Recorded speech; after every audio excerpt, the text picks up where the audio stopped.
Welcome to the Sidebar with a CFP. Pierce the veil on BigLaw Life, career, and money. Hosted by Matt Smith, the tour manager for BigLaw attorneys. You bill in 6-minute increments. Let's get you some of that time back. In each episode, we will have candid conversations about life inside Big Law, the real stuff they don't teach in law schools or show in recruiter brochures. This show pulls back the curtain on what it actually feels like to climb the ranks, navigate transitions, and make big decisions in a high-stakes career.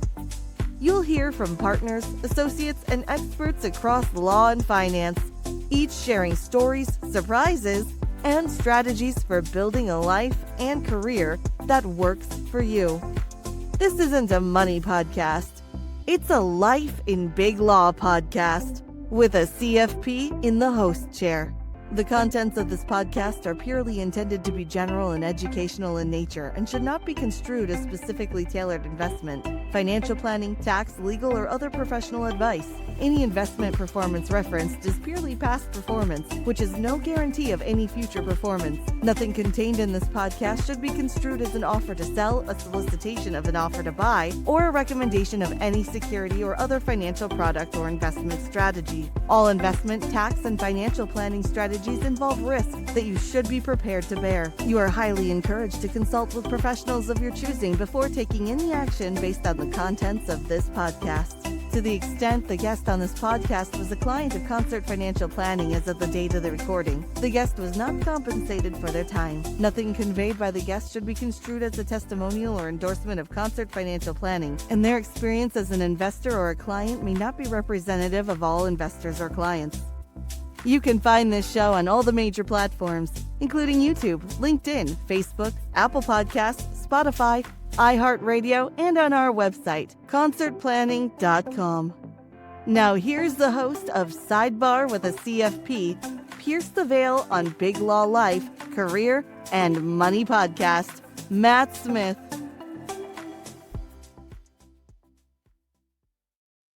Hey, everybody. Welcome to Sidebar with the CFP. I'm Matt Smith, the tour manager for Big Law attorneys. This podcast is about life, career, and money in the context of being a Big Law attorney. And I asked this week's guest to join us because he has high expertise and knowledge of what it's like to be a real estate investor in addition to being a business owner. And many of the prospective clients and existing clients and just people I talk to about investments, about what I do, a lot of the first things that people think of when they think about how to diversify and become sort of a sophisticated investor, real estate is always one of the top topics that they want to discuss. We hear a lot about real estate, the tax benefits of owning real estate, of being a full-time real estate worker. And we know that real estate can be a major diversifier against stocks and bonds, in particular when you own the actual properties as opposed to just a fund that owns real estate holdings inside of it. And so given this person's expertise, I thought he'd be a great person to come on and talk about what it's like in real life, because he's owned long-term rentals, short-term rentals, commercial properties. He's kind of done it all. And so we're going to dig into that right now with my guest, Luke Sanders. Luke, thank you so much for being here. Really appreciate it. Yeah, thanks for having me. So, Luke, let's start with what I'm going to call your main business is. Can you tell us a little bit about what it is you do, the business that you own? Tell us about River City Sportswear. Okay, so I own a company called River City Screen Printing and Embroidery. Started by my parents, founded in 1978 as a small mom and pop operation in their garage. And since then, we've grown to over 85 employees occupying 4 buildings. It's really kind of the great American story by my parents. Wow. Main thing we're doing is putting logos on shirts, hats, promotional products, things like that. Yeah. Helping keep companies' brands look good. Yeah. That's and you do a great job of it. I've worked with you personally, and I guess in the introduction I forgot to mention that Luke and I are also personal friends. We met back in college and have been good friends ever since then. And so I've worked on some of the professional projects with Luke and some of his goods that he's created and really, really great stuff.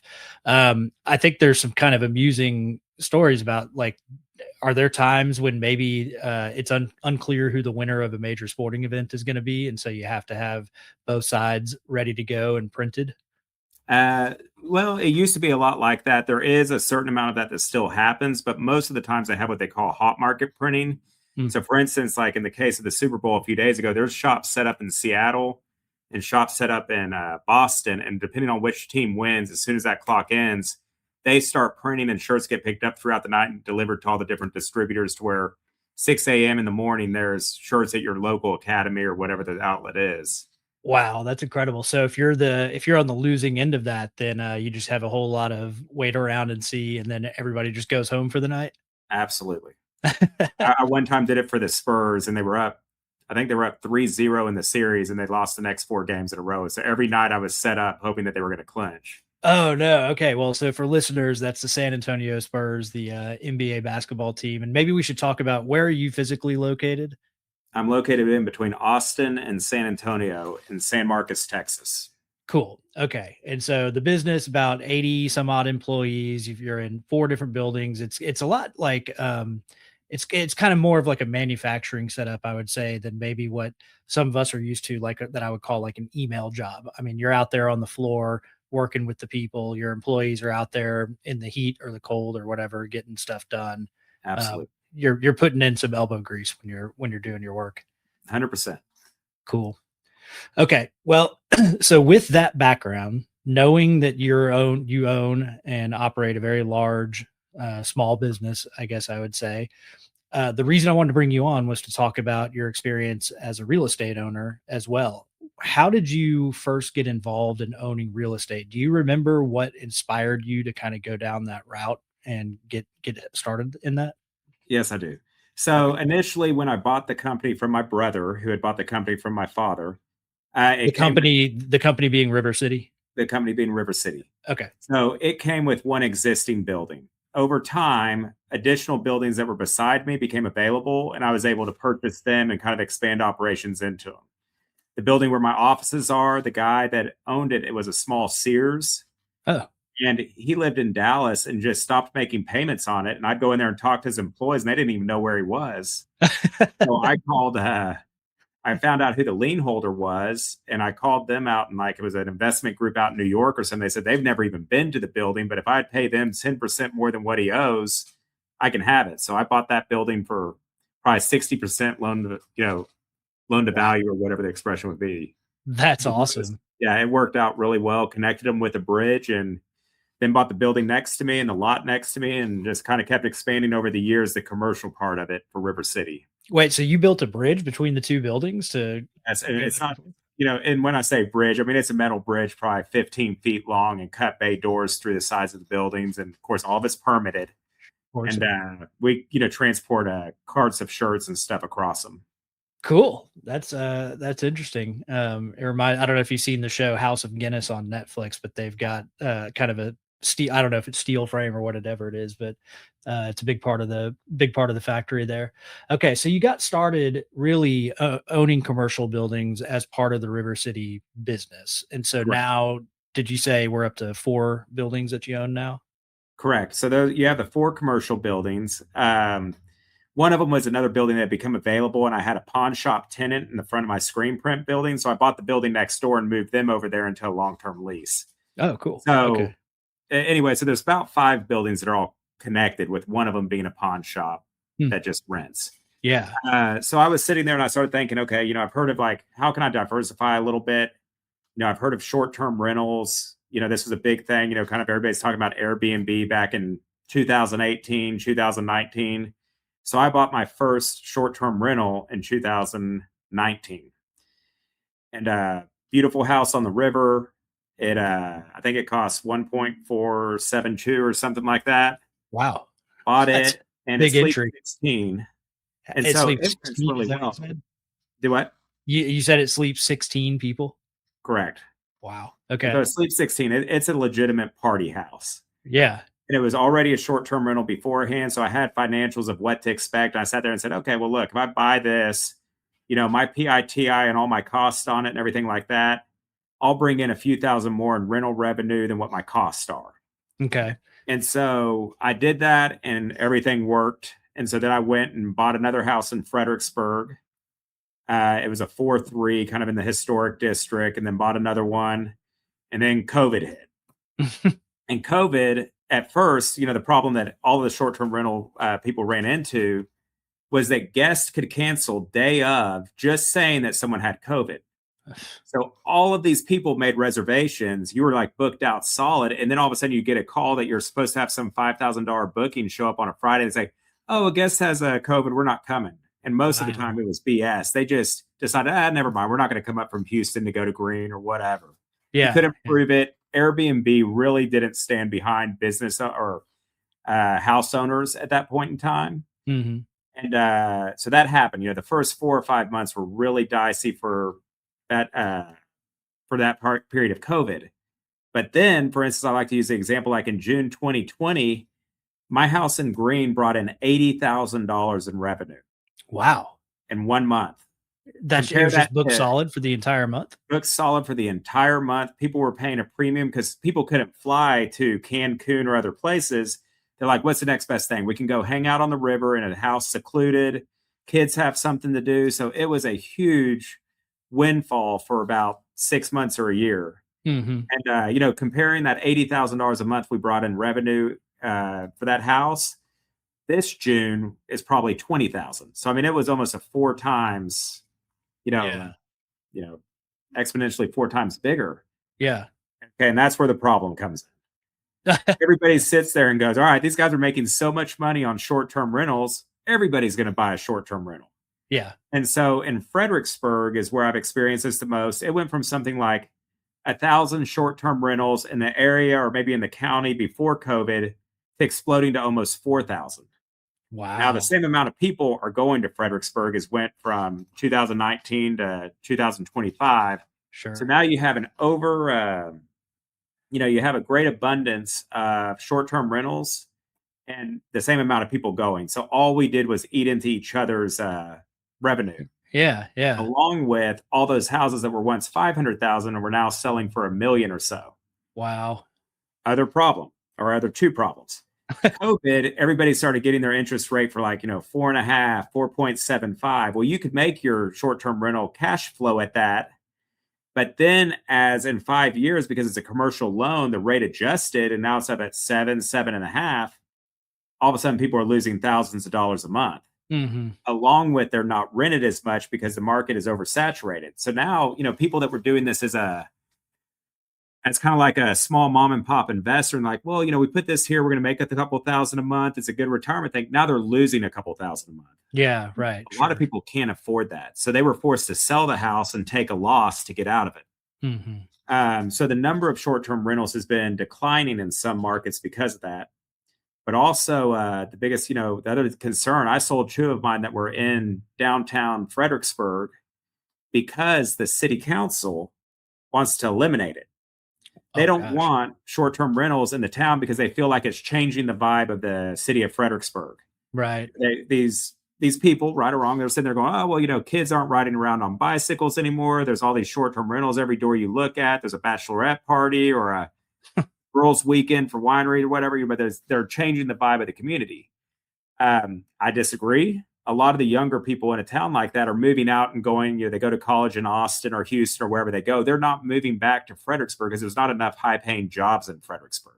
Right. So there's a big battle going on inside the town. And, it's just a matter, the city council, let's say there's 9 people on it. Well, 4 of them want to eliminate short-term rentals altogether. And your investment goes to, zero as far as a commercial property.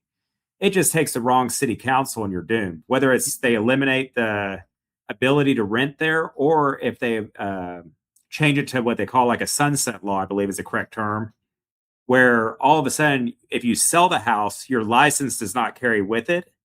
And there's no more licenses being issued. So if this is a commercial property that's dependent on rental income, well, who's going to buy your property for a premium price if they can't rent it in cash flow? Sure. Yeah. So those were kind of some problems that started. And, I got rid of some of my more basic properties. And now I just have the one on the river and I have one on the hill out there in Fredericksburg that's in the county. but both of them sleep, 16 plus people and are special. Yeah. Okay. So we threw a lot of information, I think, at listeners there, and let's level set here. So first, just geography. We're talking for those that are listening from around the country, aren't really familiar with Texas. So your properties are largely in Fredericksburg on the river. What river are we talking about? Sorry, no. So I have the big river house that is in Green, which is New Braunfels. And then in Fredericksburg, my properties were downtown in the historic districts. And then I have a property outside of town about 5 or 10 miles that is on the highest elevation of the county on a big hill. And it's got casitas and a pool and the best view in the county. And it's hard to beat. Yeah. So, Okay. So, but this is all happening in Central Texas, what's kind of known as the Hill Country. And why do people travel there? Why is it a destination for people to hit? so Fredericksburg, especially, Fredericksburg has great shopping. It's become really big in the wine industry. So it's got, I think that when I first got into Fredericksburg in like 2019, 2020, they had about 80 or 90 wineries within a 20-mile radius, and they had another 80 or 90 under permit or under development. Right. So it really exploded, and it's a high tourist area. Yeah. I mean, it runs off tourism, is all there is to it. Yeah. Yeah. And so it's a beautiful town. It's charming. I think the town itself has 11,000 people, but it has high end restaurants, high end shopping. It's a destination, especially for people from Texas, but it also gets people, nationwide that come there. Yeah. But it's Okay. positioned itself to be the next Napa Valley. Yeah. And from everything I hear, there's no reason to doubt that it won't be that level of elevation. Well, and so this is important from the business perspective of running these short-term rentals is that you tapped into a market that is what I would call burgeoning. It wasn't fully, I don't know that it was established. I don't know that people outside of Texas have heard, or especially in 2019 had heard that much about Fredericksburg, Central Texas wine country. So one of the most important things that it sounds like you did was understand that you happen to be living in an area and your business in San Marcos is near an area that was ripe for short-term rental properties to be bought. Yes. So you mentioned there were a couple of other things you kind of mentioned how you think about the investment side of it, cash flowing. Are you going to be able to cover your PIT, all that kind of stuff? Can you kind of talk about that and maybe like when we're talking about PIT, what are we talking about? What is it that you're looking at? Are you looking for are you trying to supplement your income? Are you just looking for capital gains? Are you happy to break even and just own the properties? How do you think about it? I mean, ideally, I would like to cash flow a little bit, but that never works out.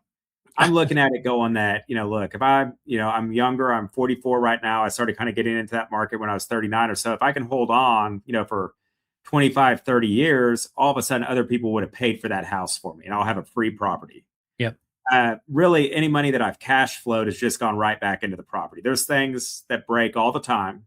Mm-hmm. People, you've heard it said before, if it's not their property, they don't treat it well. So, I mean, you come back in and there's always things, refrigerator, they put too heavy of a pot on a shelf in the refrigerator and it broke. And so it's just missing. Now you got to replace the shelf. Well, guess what? That refrigerator's discontinued. Now you got to replace a refrigerator, or, someone uses a stove to push themselves up the handle while they have it open.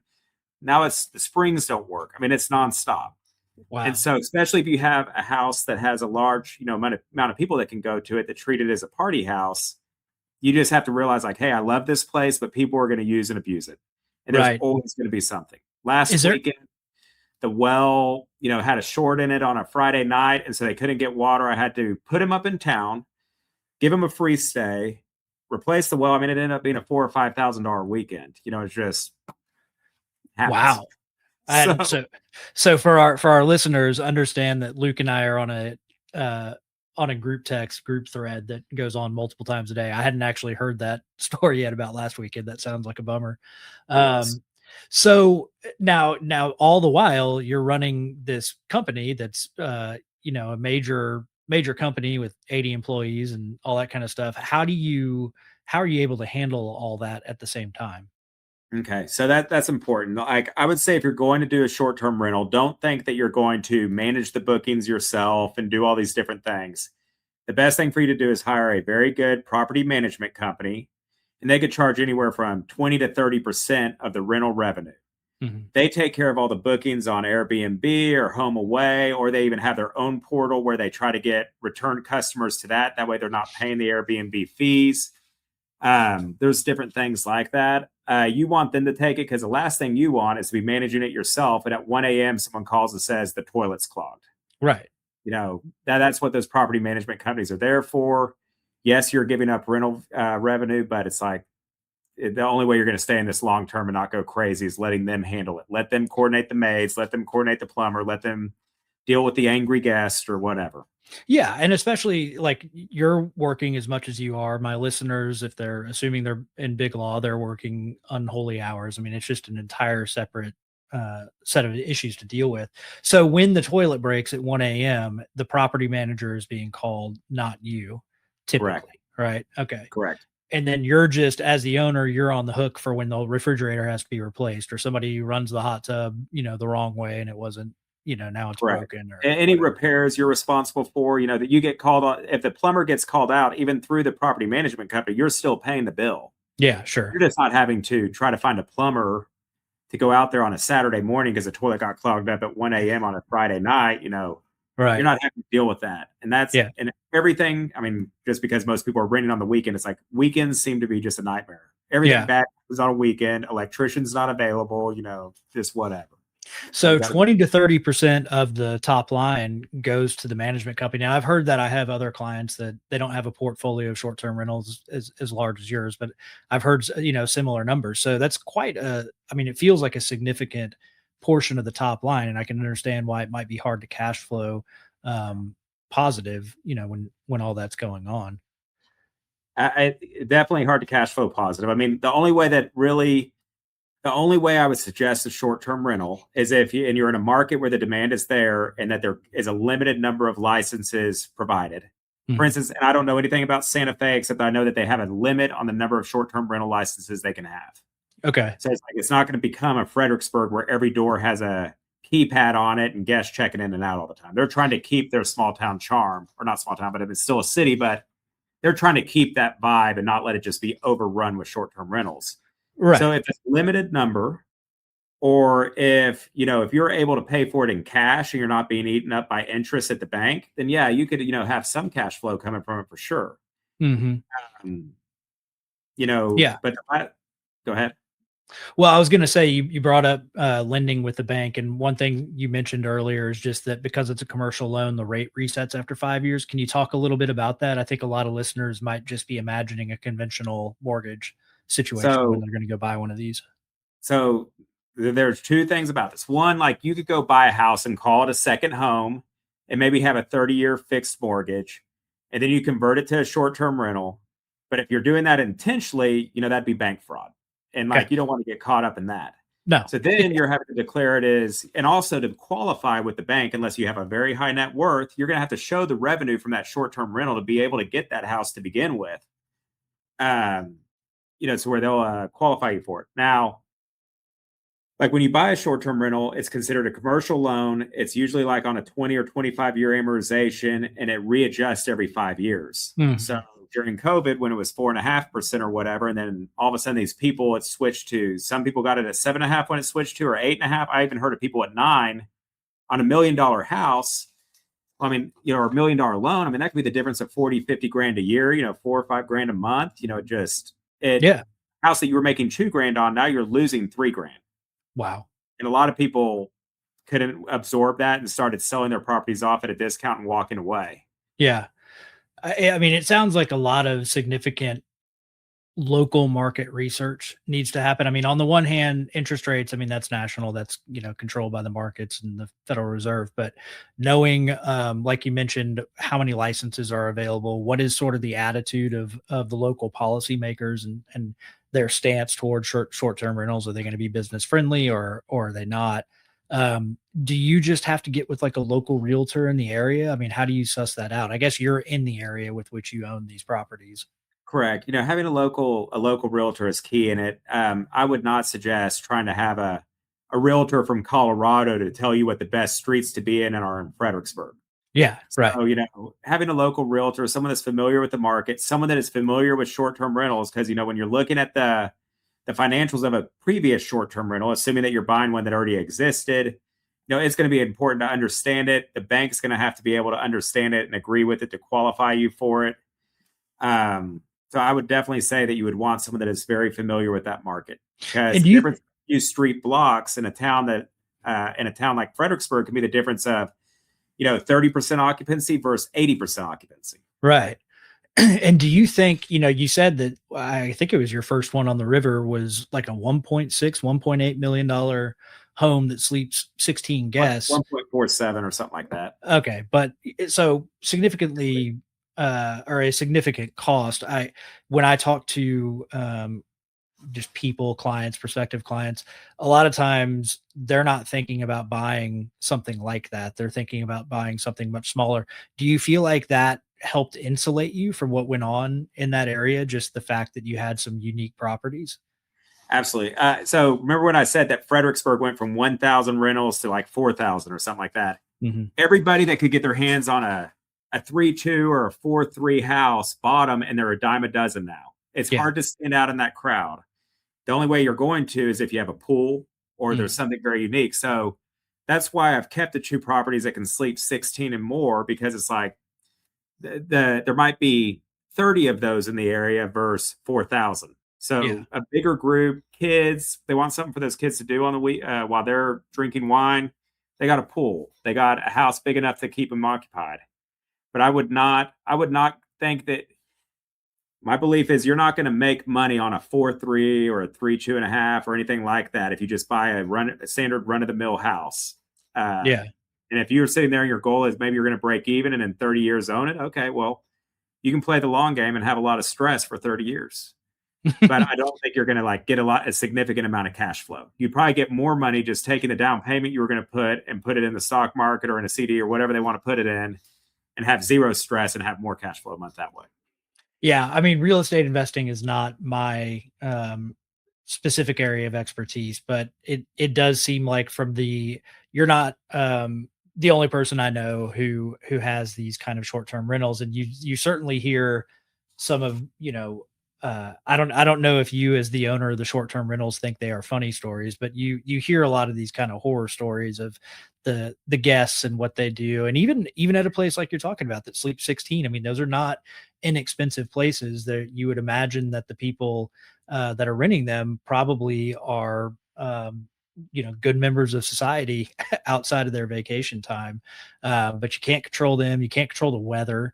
That's something we faced in Central Texas a lot, I think. Yeah. I will say this, like on guests, most of them are great. Little things are going to get broken. Pictures going to get knocked off the wall. Toilets are going to clog. Sump pumps are going to go out. It's all part of it. But I've Hmm. had one really bad experience, and I learned that my personal insurance and also Airbnb's insurance didn't help me in this. And it was on the river house. And because I was like, well, some revenue is better than none, I let this company have a company party out there on a Tuesday night in January or something, which is not a time that people want to rent a house on the river. But I did it. I was trying to make $1,000. Yeah. So, and I'm sorry, this is actually towards the end of December, right before Christmas. Okay. Okay. There was a All big right. Christmas booking coming in. Well, so on like December 22nd, my property manager goes in there and said, hey, Luke, we got a problem. I said, well, what's up? They're like, the whole house is trashed. Ugh. I said, well, how trashed? So anyway, all the couches had beer poured on them, along with it looked like people took a bag of chips and just emptied it on, because it's not like they were sitting there eating chips and the chips are all crushed. It's like it's poured on top. There was all sorts of food thrown on the floor. A giant pot of beans they had cooked was poured directly in the trash, not the dumpster, the trash bin at the street. They poured it in it, not in a bag, forcing me to power wash the thing out. Every set of sheets was ruined. They're not supposed to have animals there. An animal went to the restroom on a set of sheets. They just wadded it up and threw it in a closet. Oh no. They did $7,000 worth of damage. I had to replace a couch, a rug, clean the house, deep clean it all, get all new sheets and everything, all a few days before someone came there for Christmas. I couldn't let these people for Christmas be let down because of some jerks. Yeah. Like, you know what? I'm going to get it cleaned up. Insurance is going to handle it. Well, insurance does not handle it because they cover accidental damage. This looks like intentional damage. This is vandalism. I should have filed a police report and filed charges and all this stuff. So I was left with a $7,000 bill and a ton of stress. And it's the only time it's happened like that. But it's like it made me say, you know what, on these premium properties, I'm going to set a price that is going to hopefully help weed out people that would do that. I mean, 14 adults stayed in that house, and all of them walked out the door thinking that was acceptable. Yeah. Now, can you? So there's a lot of things that brings up. So, um, are you able to? How well can you verify and screen potential guests? Like, do you know for sure there was 14 adults versus like a high school party that just said it was a No, corporate event? we know. Well, it was, yes. I mean, through everything we've learned, it's 14 adults. It was a company that like manufactures trailers or something. I believe that to be true because they left some of their tumblers there that had the logo on it. Mm-hmm. Um, and so Airbnb is very adamant about protecting their guest. Okay. Right. So you as a business owner, you're like, you're all pissed off and you want to go after them. I'm sorry, we're not going to tell you any more information. Airbnb protects their guests. But Airbnb did tell me that they're going to make it to where that email address can't book again on an email Airbnb platform.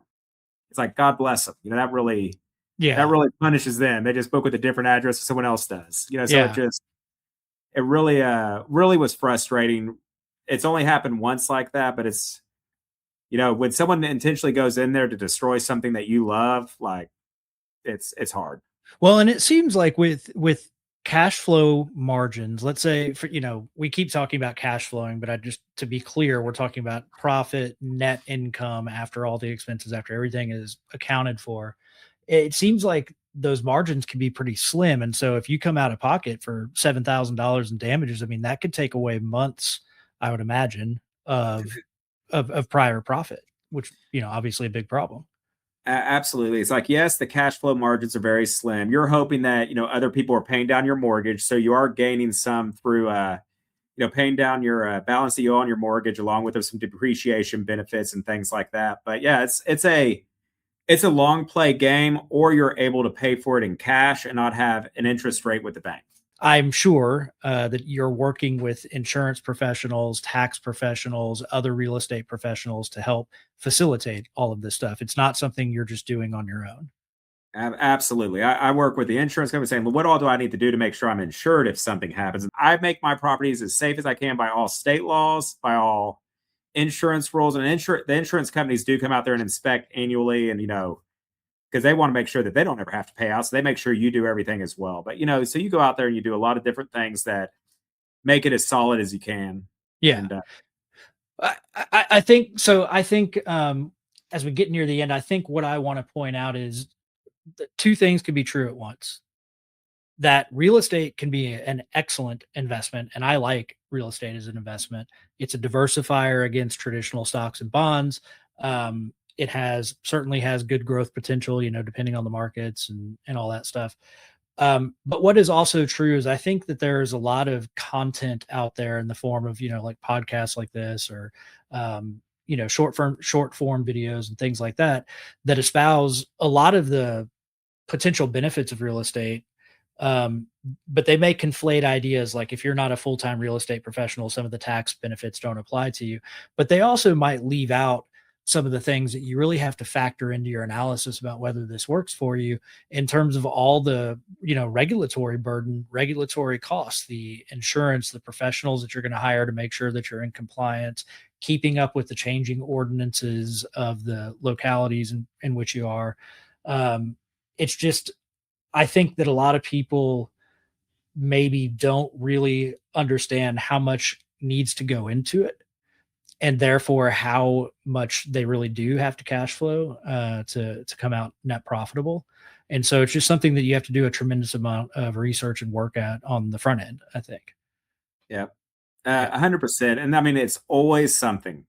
Coffee pot's broken. People stole your towels. I like decided that I was going to like try to get smart and buy big shampoo containers and conditioner containers instead of those little ones. I was like, this will save me money over the long run. First weekend, lost all bathrooms worth of shampoo, conditioner, and body wash. It was like $180 worth of stuff just gone.